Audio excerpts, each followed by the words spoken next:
व्यतीत किया, और आज मुझे जब कष्ट पड़ा तो हे भगवान, आपके अलावा और कोई मेरा साथ देने वाला नहीं।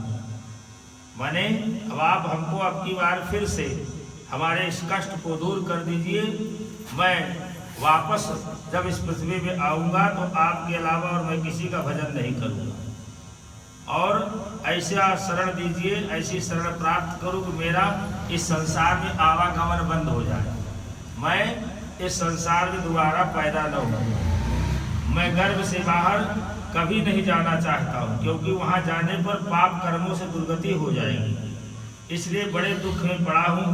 मैं क्लेश रहित हूँ, आपके चरणों का सहारा लेकर संसार में अपना उद्धार करूँगा। भगवान कहते हैं कि हे गरुड़, इस प्रकार की मति वाला 10 महीने का जीव गर्भ में भगवान की स्तुति करता है कि मैं अंदर ही रहूं, बाहर ना निकलूं, नहीं फिर मुझे पाप करना पड़ेगा, फिर मुझे वही पुनरपि मरणम पुनरपि जननम और पुनरपि जननी जठरे शयनम, बार बार पैदा होना, बार बार मरना, बार बार माँ के गर्भ में आना, कहते ये सबसे कष्ट का कारण है, इससे ज्यादा और कोई कष्ट हो ही नहीं सकता।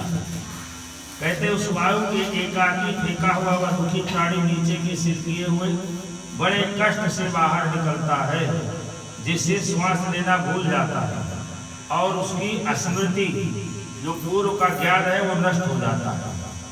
पृथ्वी में पड़ा हुआ वह विष्ठा मूत्र पड़े हुए विष्ठा के कीड़े की तरह चेष्टा करता है। विपरीत गति को प्राप्त हुआ वह पूर्व का ज्ञान लुप्त हो जाता है, जैसे गर्भ से बाहर आता है उसका पहले का जो ज्ञान है वो समाप्त हो जाता है। रोग में, गर्भ में, पुराण सुनने में और श्मशान में जो मति होती है, यदि वैसी ही मति स्थिर रहे तो बंधन से कौन नहीं छूट सकता है। जैसे किसी की जब मृत्यु होती है तो लोग श्मशान घाट पहुंचते हैं तो उसमें उनको बहुत ज्ञान याद आता है ना। एक से एक मूर्ख भी रहेगा तो कहेंगे देखो यही गति होना है अंतिम में, उस समय उनका सारा ज्ञान खुल जाता है, और जब श्मशान से वापस आते हैं तो फिर उसी मस्ती में अपने आ जाते हैं। कथा पुराण सुनने लगते हैं तो सुनते समय भाई पंडित जी के द्वारा जो मिलता है तो कुछ ज्ञान का पर्दा खुलता है, तो उस समय भी सोचते बड़ा अच्छा है, अब हमें यही काम करना है। लेकिन जहाँ कथा प्रसंग सुन के गए तहाँ फिर से वही स्मृति नष्ट हो जाती है। कहते ऐसे समय में अगर वह ज्ञान बना रह जाए तो कहते हैं कोई बंधन में पड़ ही नहीं सकता, बंधन से जरूर मुक्त हो जाएगा। कर्म भोग के बाद जब गर्भ के बाहर आ जाता है तभी विष्णु जी की माया उस पुरुष को मोहित कर लेती है।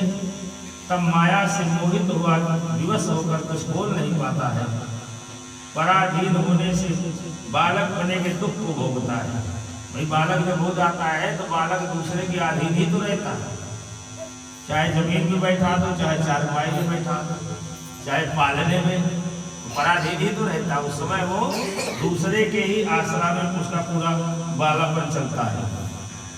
स्वेदजू और खटमल आदि खटिया में लटा दिए, चाहे उसमें खटमल काट रहा हो, उस बच्चे को कटेगा तो चिल्लाएगा जरूर, वहां भी कोई उसे ध्यान देने वाला नहीं। बालक अंग खुजलाने और वहां से उठने की चेष्टा करता है। भाई हमको आपको खुजली अगर कहीं हुई तो हाथ से खुजलाते लगते हैं, लेकिन बालक को जब खुजली होती है तो परेशान होता है, उसमें खुजला नहीं सकता है, चेष्टा केवल करता है। कहते इस प्रकार बालक बने दुख को भोग कर फिर पौगंडा अवस्था का दुख पाता है। तदंतर यमुना अवस्था, जवान वाली जो उम्र है, आसुरी संपन्न, दम्भ दर्भ अभिमान आदि खोटे व्यसनों में फंसा हुआ नीचों की संगति में फंस जाता है। वही ना कि संसर्गजा दोष गुणा भवन्ति, कहते अच्छे संसर्ग में अगर पड़ गया जीवन तब तो बढ़िया हो जाता है, बुद्धिमान हो जाता है। अगर गलत संगत में पड़ गया तो वो गलत जो भी वहाँ पे आप मिलेगा वही ग्रहण कर लेगा बचपन से। विद्यालय में उसको आप डालोगे तो कुछ ना कुछ पढ़ लिख लेगा, विद्यालय में नहीं डालोगे तो इधर उधर टहलेगा तो कुछ ना कुछ संगति का असर जरूर आ जाता है। देव माया रूप स्त्री को देख करके उसके हाव भाव बदल जाते हैं, लोभित हो जाता है, जितेंद्रिय इंद्रियों के वश में हो जाता है, अग्नि में पतंगा के समान अन्न तमस में गिरता है। हाथी, हिरण, भ्रमण, पाखी और मछली ये पांचों एक इंद्र के विषय में ही फंस करके मर जाया करते हैं। यह एक प्रमादी जो पांचों इंद्रियों से पांचों विषयों का सेवन करता है, कैसे नहीं मारा जाता है। इच्छित वस्तु के न मिलने पर अज्ञान से क्रोध बढ़ जाता है तथा देह के साथ बढ़ते हुए अभिमान और क्रोध से वह कामी अपने नाश के लिए कामियों से लड़ाई करता है। जैसे यहाँ पर बुद्धिमान व्यक्ति होता है, पढ़ा लिखा व्यक्ति होता है, तो वो तो कुछ विचार करता है। मान लीजिए कोई जिद कर दिया अपने पिता से, माँ से कि हमें ये चीजें चाहिए, थोड़ी देर के लिए, लेकिन जब उसको अपने ज्ञान के माध्यम से पता लगता है कि हमारे पिता की औकात नहीं है इतनी जो हम मांग कर रहे हैं, उसको ज्ञान मिल गया कि हमारे पिता की इतनी सामर्थ्य नहीं है, तो वो अपनी बात को वापस भी कर लेता है। और वही मूढ़ 60 आदमी जब रहा, कुछ ज्ञान नहीं है उसको, वो तो कह दिया तो कह दिया, चाहे घर बेचिए चाहे खेत बेचिए, तो कहते वो व्यक्ति स्वयं का विनाश का कारण बनता है। अधिक बलवानों से फिर उसकी मृत्यु हो जाया करती है। इत्येवं सैस्व मुक्ता दुःखं भवन्वेचा तदोयोसाद्यव्याधि संवदाश्चर्यं तदा दुष्णस्तो निसंपरायणां सात पुरुषाणां च तेष्टा स्यात्मन्वम्पटा दृष्ट्वा स्थिरं तिरुमायं तद्भावै जितेन्द्रिया प्रलोभिता सप्तन्धे तस्वाग्नो पतंगवता पुरं मातंगवतं भिङ्गामीना हितं पञ्चभिरेवचा एकः प्रमादी शक्तं हन्यते वा सेवते पञ्चभिरेव पञ्चा प्रद्धां विंशतां ज्ञानात् बन्धो सुचार्पिता सा देवी विद्यमानेव वर्धमानेन मन्युना करोति विग्रहं कामे कामेष्वन्ताय च ध्वनां बलाधिकैः सह नेता गजन्ते गजथा एवं यो विषया शक्त्या दत्त्वा प्रतिदुर्लभं विधानासते मूढा तस्मात् पतरो हि कः जाति सतेषु लभते भूयिरानुसत्वं तत्राब्दुर्भद्रं खलु बोधिजत्वं यस्तन्न पालयति लयतीन्द्रियाणि तस्यामृतं चरन्ति हस्तगतं प्रमादात् ततस्तां सिद्धतां प्राप्य महाव्याधि शवाकुलः मृत्युं प्राप्य महादुःखं नरकं याति पूर्ववता एवं गता गतैः करपाशैर्विद्धश्च पापिनः कदाग्न विलज्जन्ते मम माया विमोहिताः। कहते हाथियों के समान, हाथियों से मारा जाता है। इस प्रकार वह मूढ़ अज्ञानी प्राणी विषयों में आसक्त होकर अति दुर्लभ नर देह को वृथा ही नाश कर देता है। जो मनुष्य ये समझ लेता है कि मेरा केवल यहाँ पे जन्म हुआ है, किस लिए? खाली खाने के लिए, सोने के लिए, लोगों से मैं सबसे बड़ा हूँ इस बात को अभिमान में जीने के लिए, ऐसी स्थिति जिसकी होती है उसका जीवन निरर्थक ही बीत जाता है। मुख्य जो उसका कार्य है संसार में आने के बाद में, उस कार्य को कर ही नहीं पाता। अतः इससे बढ़कर कौन पापी होगा?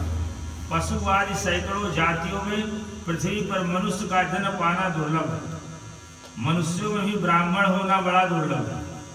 उस ब्राह्मण शरीर को पाकर भी जो यम नियम ध्यान धारणा आदि धर्मों का पालन नहीं करता और इंद्रियों का सेवन नहीं करता, उसने मानो आलस्य में ही हाथ में आए हुए अमृत को गिरा दिया। तरुणता के पश्चात बुढ़ापा पाकर बड़ी बड़ी व्याधियों से घिरकर मर जाता है और पहले के समान अत्यंत दुखदायक नरक हो जाता है। इस प्रकार आवागमन रूप कर्म पासों में बंधे हुए पापी मेरी और मेरी माया से मोहित होकर कभी भी वैराग को नहीं पाते हैं। इसलिए हे गरुड़, इस प्रकार अंत्येष्टि कर्म से हीन पापियों की नारकीय गति तुमसे मैंने बताई। फिर और क्या सुनने की तुम्हारी इच्छा है? भगवान ने बताया कि गरुड़ जी, इस प्रकार जैसे आपने प्रश्न किया, मैंने बताया कि इस संसार में आने के बाद में कौन से सुकर्म और कौन कुकर्म करने से नरक और स्वर्ग की प्राप्ति होती है। इते कैतातार्चम पापीनां नारकी गति अंत्येष्टि कर्म हीनानां किं भूयः श्रोतुमिच्छसि। श्री गरुड़ पुराणे शारद्वारे पाप जन्मा दुःख निरूपणं नाम। बोले वैकुंठनाथ भगवान की जय, बोले वृंदावन बिहारी लाल की जय।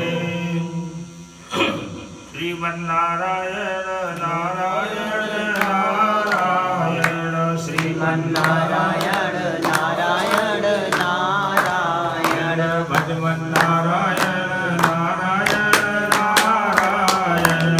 श्रीमन्नारायण नारायण नारायण लक्ष्मी नारायण नारायण नारायण लक्ष्मी नारायण नारायण नारायण श्रीमन्नारायण नारायण नारायण श्रीमन्नारायण नारायण नारायण श्रीमन्नारायण नारायण नारायण श्रीमन्नारायण नारायण नारायण श्रीमन्नारायण भगवान की जय। श्रुत्वां गरुडाकम्बितो सप्तपत्र जरानामकार्थं पुनः पृच्छके शवा। सूत जी महाराज कहते हैं कि गरुड़ जी ने जब इस प्रकार पापी मनुष्यों के कर्म के फल को सुना तो गरुड़ महाराज जो है कहते हैं बरगद इत्यादि के पेड़ जो पत्ते होते उसी पत्ते से हवा चलता है तो आवाज आती है, उसी प्रकार फड़फड़ाने लगे, कांपने लगे।